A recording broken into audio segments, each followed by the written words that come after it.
Lecture हुए हैं उन सभी लेक्चरों में एक समानता रही है कि हमने जो भी कुछ किया है, जितने भी आर्टिकल किए हैं, जितने भी व्यंजक प्राप्त किए हैं, उन सभी में समानता ये रही है कि हम आर्टिकल को करने से पहले आवेश को बिंदु आवेश मान करके चले थे। लेकिन अब जो लेक्चर आने वाले हैं उन सभी लेक्चरों में आवेश को एक बिंदु पर ना हो करके कहां पर होना होगा, एक पृष्ठ पर होना होगा। वो पृष्ठ किसी भी आकृति का हो सकता है, गोल भी हो सकता है, घनाकार भी हो सकता है, घनाकार भी हो सकता है। तो इसलिए आपको अब बातें करनी है पृष्ठ पर आवेश वितरण की। तो पृष्ठ पर आवेश वितरण से पहले मैं आपको आवेश वितरण का तरीका बता दूं कि किसी पृष्ठ पर आवेश का वितरण कितने प्रकार से हो सकता है। तो जो वस्तुएं होती हैं, वस्तुएं 3 डायमेंशन तक होती हैं। पहली एक अक्षीय वस्तु, 2 अक्षीय वस्तु और 3 अक्षीय वस्तु। यानी कि एक ऐसी वस्तु जो केवल सीधी लाइन में हो, और एक ऐसी वस्तु जिसके पास आवेश हो, और एक ऐसी वस्तु जिसके पास आयतन हो।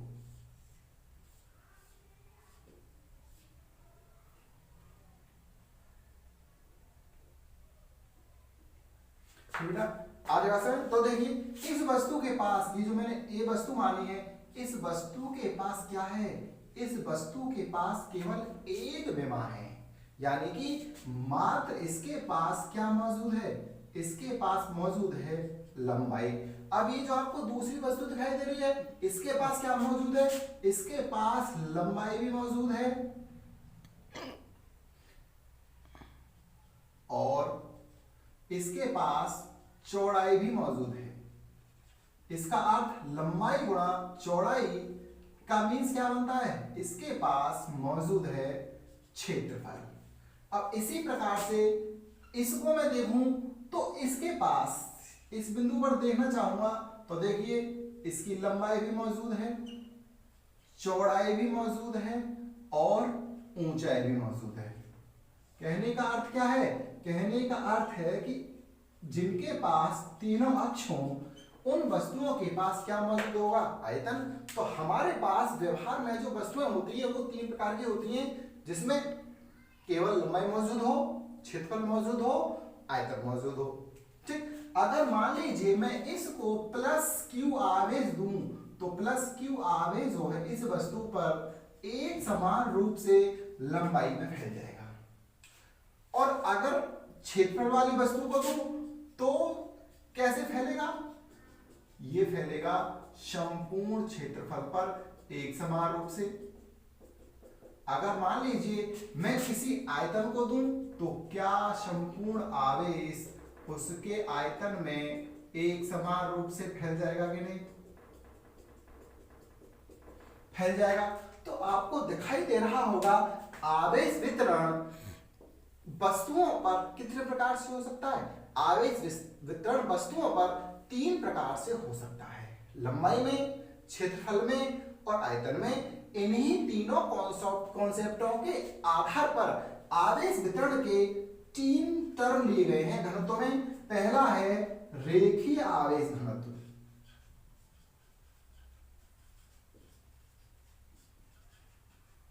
कौन सा बेटा, पहला है रेखीय आवेश घनत्व और इसको हम लिखते हैं लैम्डा से। दूसरा है क्षेत्रीय, जो क्षेत्रफल वाला है वो होगा क्षेत्रीय आवेश घनत्व, इसको हम लिखते हैं सिग्मा से। और तीसरा है आयतन आवेश घनत्व,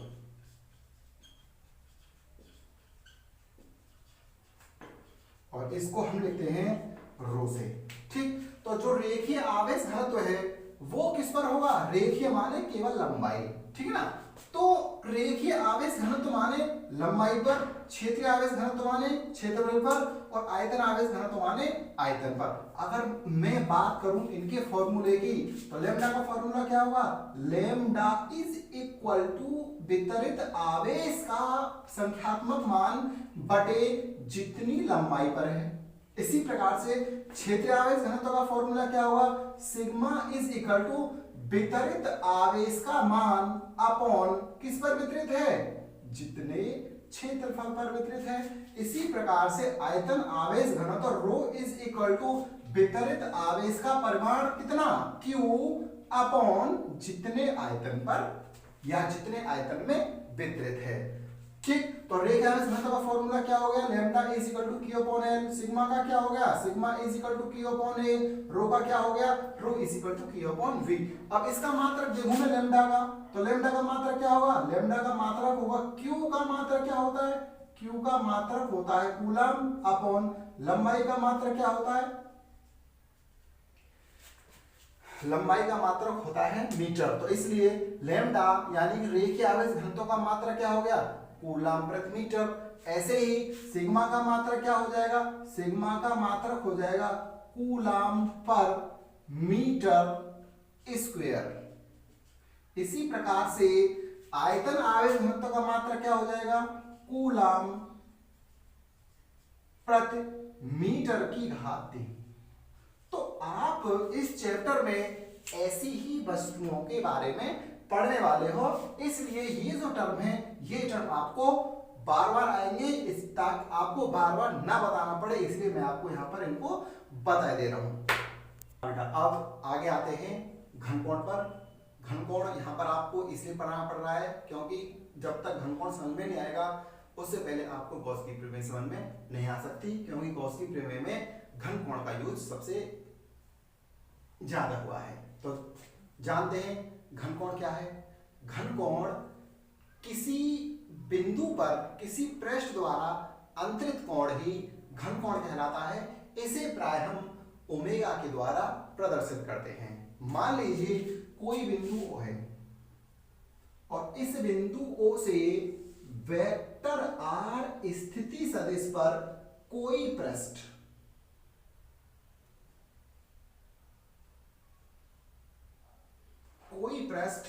DS स्थित है, तो DS पृष्ठ द्वारा बिंदु O पर जो कोण बनेगा वो कोण क्या कहलाएगा, वो कोण कहलाएगा d ओमेगा। मान लीजिए पृष्ठ इस समय, अगर मैंने इस पृष्ठ को थोड़ा सा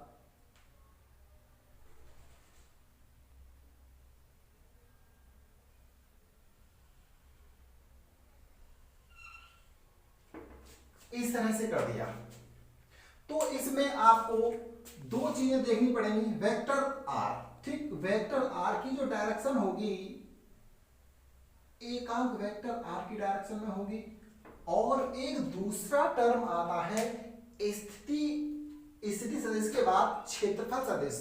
तो क्षेत्रफल सदिश क्या होता है, क्षेत्रफल सदिश में मात्र मैं आपको इतना बताऊंगा कि मान लीजिए ये मेरा हाथ है, ये हाथ क्षेत्रफल है, तो क्षेत्रफल सदिश की जो डायरेक्शन होती है, इस क्षेत्रफल की जो डायरेक्शन होगी वो होगी मेरे हथेली से बाहर की ओर, यानी कि क्षेत्रफल से बाहर की ओर क्षेत्रफल सदिश की दिशा होती है।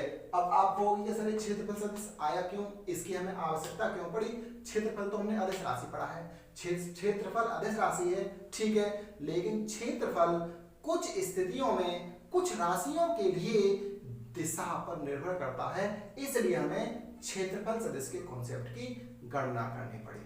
मान लीजिए इस कंडीशन में मैं कुछ अपनी हथेली पर गिरा रहा हूं, यानी इस क्षेत्रफल पर मैंने कुछ सरसों के दाने गिराने शुरू किए, तो इस समय इस पर जो दाने गिरेंगे वो सबसे अधिक गिरेंगे। अब मैंने क्या किया, दानों की स्पीड गिरने की तो मैंने वही रखी, लेकिन धीमे धीमे मैंने क्षेत्रफल की दिशा को बदलना प्रारंभ कर दिया, तो दाने कम होते जाएंगे गिरने, और जैसे ही ये इसके 90 डिग्री पर हो जाएगा, इस हथेली पर एक भी दाना नहीं गिरेगा।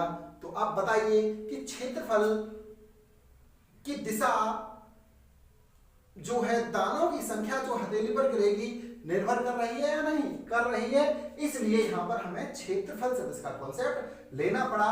और क्षेत्रफल सदिश की जो डायरेक्शन होती है मैंने आपको बता दिया है, किधर होगी, क्षेत्रफल से बाहर की ओर। तो क्षेत्रफल देखिए, इसका क्षेत्रफल ये है, इस क्षेत्रफल का बाहर किधर होगा, इस क्षेत्रफल का बाहर होगा इधर, और इधर होगी क्षेत्रफल सदिश की डायरेक्शन। अब वेक्टर आर और क्षेत्रफल सदिश के बीच में जो कोण है वो कोण हम कितना मानेंगे, वो कोण मानेंगे थीटा। ठीक है, तो बिंदु O से वेक्टर r दूरी पर ds क्षेत्रफल के द्वारा जो बिंदु O पर घनकोण मिलेगा उसे हम निम्न सूत्र द्वारा प्रदर्शित करते हैं। इसका सूत्र क्या होता है, ds is equal to, sorry D omega लिखना चाहिए था मुझे, D omega is equal to vector ds dot एकांक vector r upon R square. बेटा इसको इस ऐसे आर से प्रदर्शित करूंगा। अब D omega is equal to D S vector को क्या मैं ऐसे लिख सकता हूं, कैप एन के टर्म में। कैप एन क्या है, कैप एन है वेक्टर क्षेत्रफल की डायरेक्शन में। ठीक, तो अब आपको इसकी वैल्यू देखनी है। आपने एक फॉर्मूला पढ़ा होगा, vector A dot vector B बराबर ए बी कॉस थीटा, क्योंकि यहां पर ये दोनों ही क्या हैं, यहां पर ये दोनों ही एकांक हैं, इनका परिमाण एक है, तो इसलिए ए का मान भी एक, बी का मान भी एक, कॉस थीटा। तो मैं cap N into cap R की वैल्यू क्या रख सकता हूं, कॉस थीटा। तो डी ओमेगा का फॉर्मूला क्या हो जाएगा, डी ओमेगा का फॉर्मूला हो जाएगा D S cos theta upon R square. ये फॉर्मूला कब के लिए, ये फॉर्मूला जब के लिए है जब वेक्टर आर और क्षेत्रफल सदिश के बीच में थीटा कोण हो।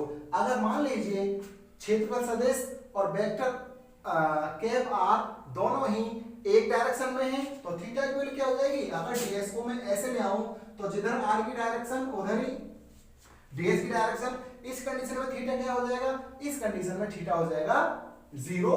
तो डी ओमेगा की वैल्यू क्या हो जाएगी, डी ओमेगा की वैल्यू हो जाएगी ds अपॉन आर स्क्वायर। अगर मैं घन कोण के मात्रक की बात करूं तो इसका मात्रक होता है स्टेरेडियन। क्या होता है बेटा इसका मात्रक, इसका मात्रक स्टेरेडियन होता है, और इसकी विमा, इसकी कोई भी विमा नहीं होती।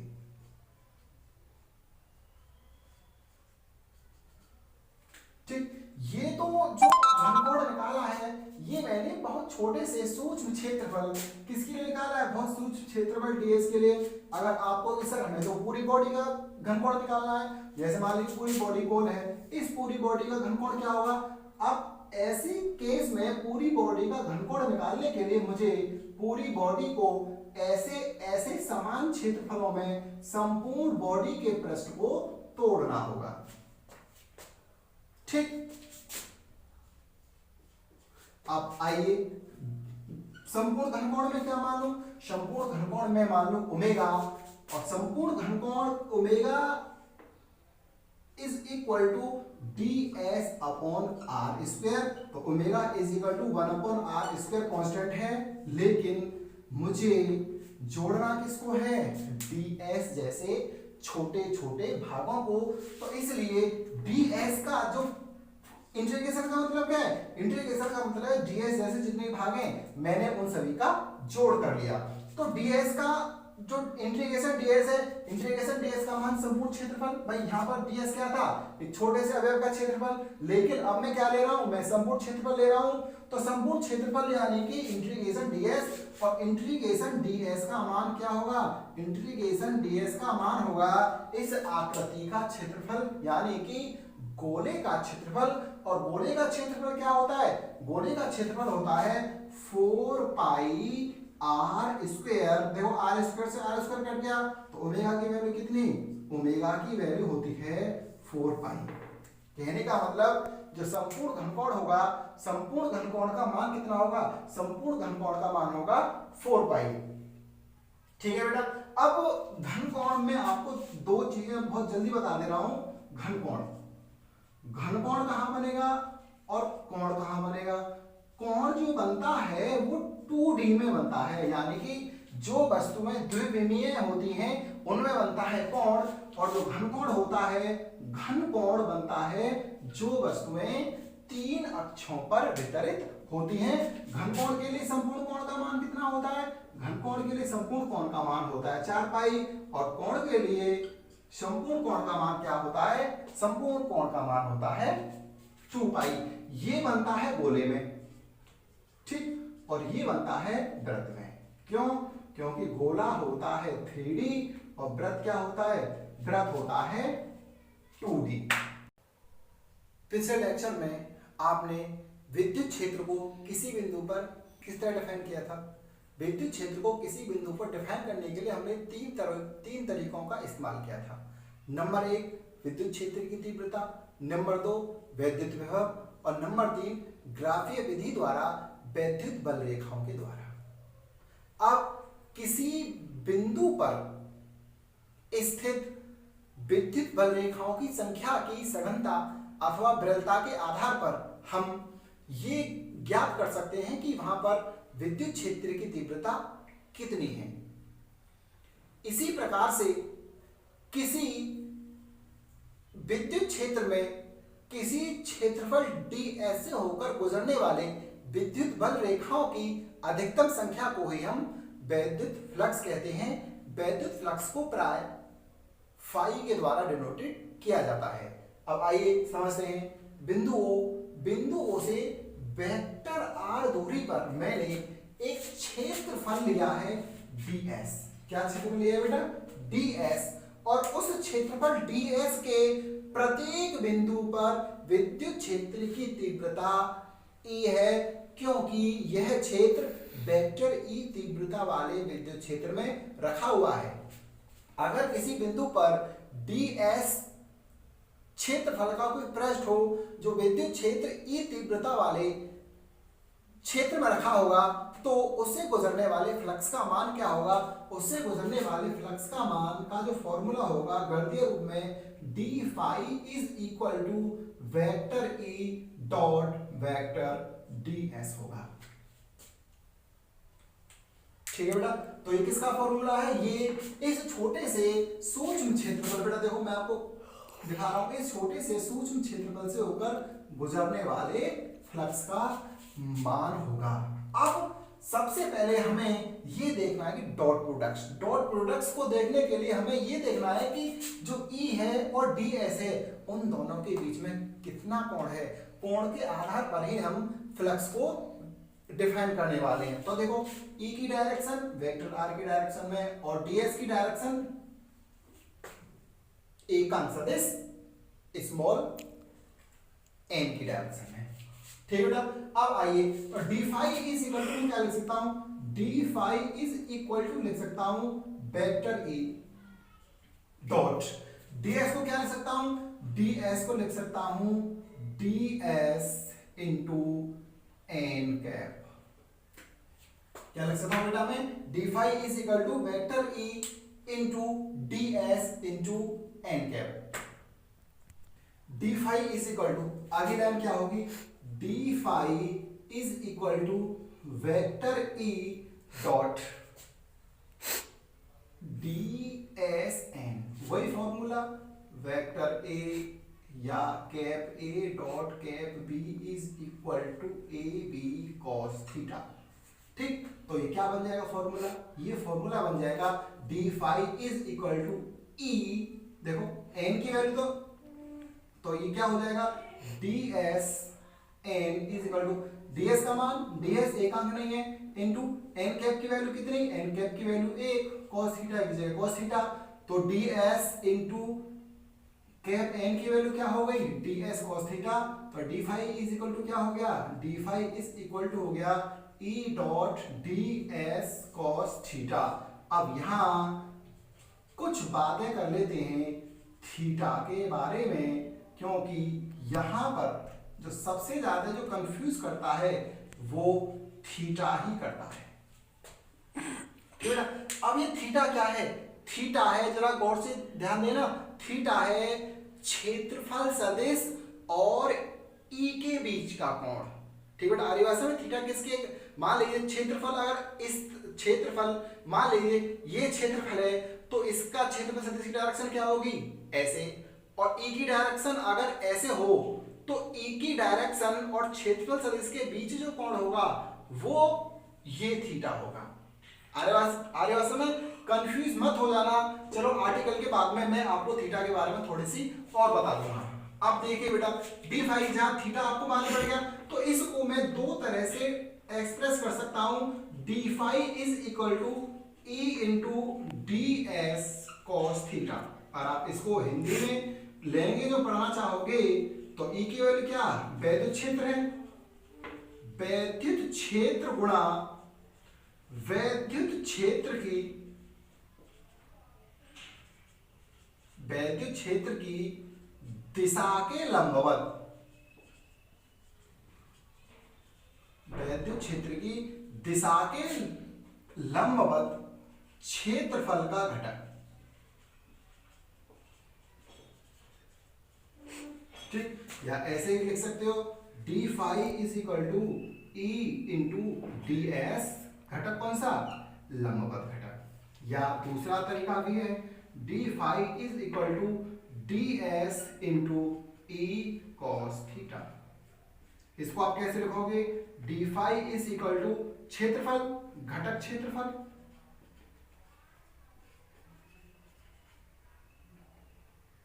घटक क्षेत्रफल गुणा क्षेत्रफल की लंबवत दिशा में ई का घटक।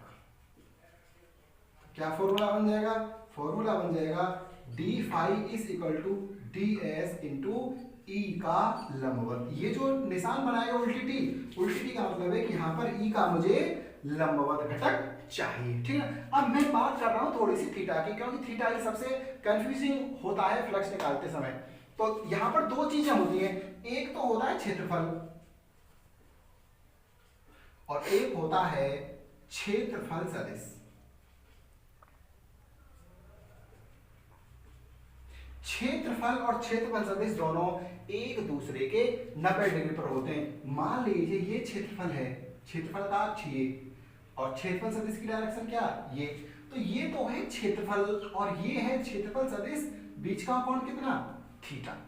ठीक है, तो इसलिए आपको हमेशा ध्यान रखना है कि जो थीटा कोण होगा वो क्षेत्रफल सदिश और वैद्युत क्षेत्र की दिशा के बीच होगा, ना कि क्षेत्रफल और वेक्टर ई की दिशा के। ठीक बेटा, आर्य बात समझ नहीं। अब मैं क्षेत्रफल के बारे में कुछ बेसिक बातें कर ले रहा हूं। सबसे पहले इसका सूत्र क्या होगा, चलो पहले ये बता दें कि अदिश राशि है या सदिश राशि है। तो ये राशि है अदिश, और इसका जो मात्रक होगा, इसका मात्रक होगा न्यूटन मीटर स्क्वायर प्रति कूलम, या वोल्ट इनटू मीटर, या सबसे सिंपल मात्रक है वेबर। और इसकी विमा की बात करूं तो विमा होती है ml3 T-3A-1।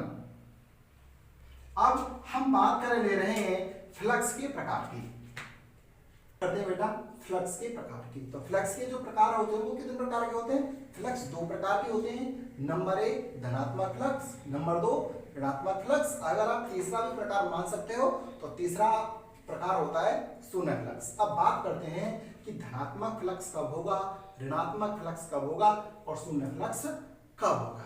मान लीजिए मैंने यहां पर इस चित्र में, अभी इसकी बात नहीं करूंगा, इस चित्र में मैंने लिया है प्लस क्यू धनात्मक आवेश।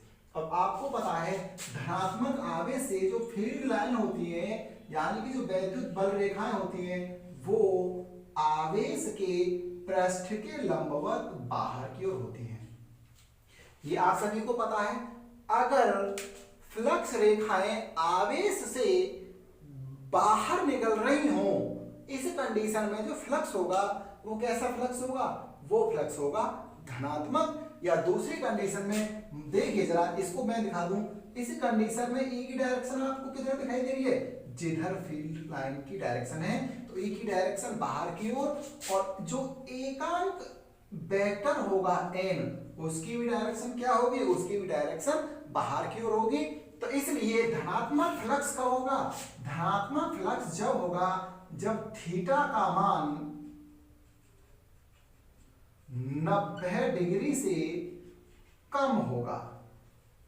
ठीक बेटा, जब थीटा का मान 90 डिग्री से कम हो तो फ्लक्स का मान कैसा होता है, फ्लक्स का मान होता है धनात्मक। उसी प्रकार से हम बात करते हैं ऋणात्मक फ्लक्स की। ऋणात्मक फ्लक्स होता है माइनस आवेश के कारण। माइनस आवेश के कारण जो फील्ड ऑफ लाइन होती हैं उनकी डायरेक्शन किधर होती है, उनकी डायरेक्शन होती है पृष्ठ के लंबवत अंदर की ओर। इस तरह से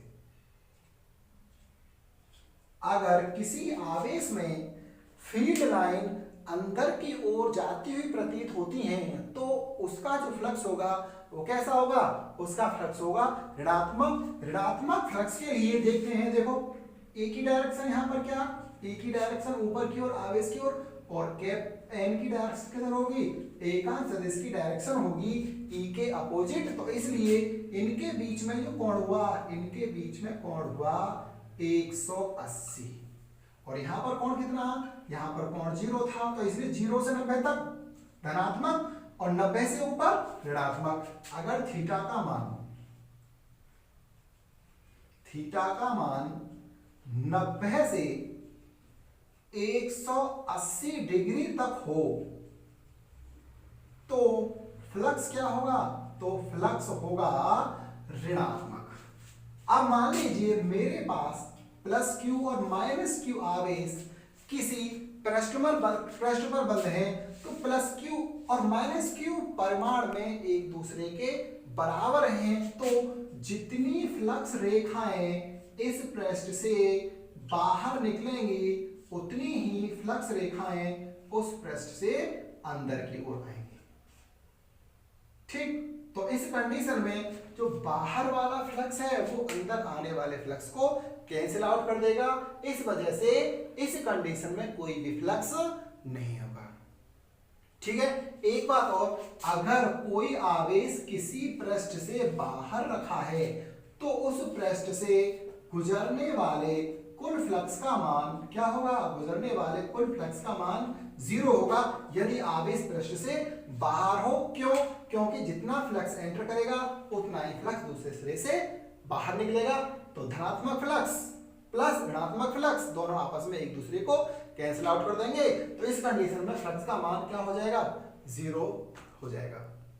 तो बेटा गॉस की प्रमेय पर जाने से पहले जो गॉस की प्रमेय के लिए आपको बेसिक की नीड होगी वो आज मैंने आपको सारी की सारी करा दिए। गॉस की प्रमेय तब तक आपकी समझ में नहीं आएगी जब तक आप आज का लेक्चर ठीक ढंग से पढ़ोगे नहीं, समझोगे नहीं। तो इसलिए मैं उम्मीद करता हूं कि आप इसको ठीक ढंग से पढ़ेंगे और गॉस की प्रमेय भी आपकी समझ में